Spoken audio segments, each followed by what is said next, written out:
در نظر دوستان داستان ما گذر جهان پهلوان ایران خداوند رخش همه تاج بخش همه دستان از هفان.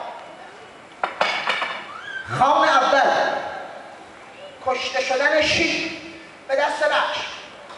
خان دوم بیابان بی آب و گرمای سخت.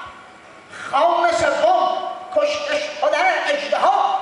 خان چهارم کشته شدن پیرزن جادوگر و اما خان پنجم همین گویان به راه دراز رستم اومد سراغ رخش. رخش چه رخشی بچه مرکب سرسرتک هامون گذار آسمان فعل و ستاره منظر و شیرین قضا گر برانگیزیش باد و گر انان گیری زمین گر بگردانیش چرخ و گر برانیش روزگار کشیدش به بر و دست کشیدش به سر و سینه و گوش و دم و جانش چو همین سینه سرندوق به پشت اش ببست هنگ رخش کشید. حال حلقه رکاب رستم یه پهلوان نامیه ایرانی ها یک جفت زد پرید بالا مرکب مهنید زیرش شکم از حرکت به سمت خان پنجم رسید تو دل خان.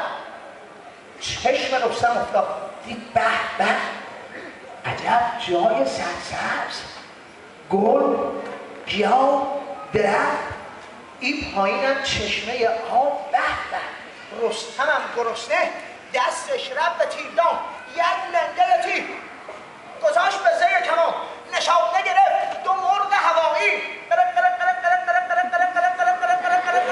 شخص این پیکان تیر رو نهان کرد اون تا مرغ هوایی سگ نفس احیا کرد مرغا رو خورد.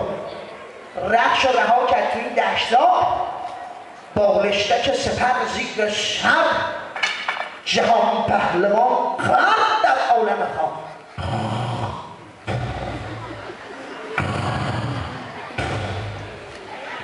رخش هم افتاده تو دل دشتا اینجا که صاحب نداره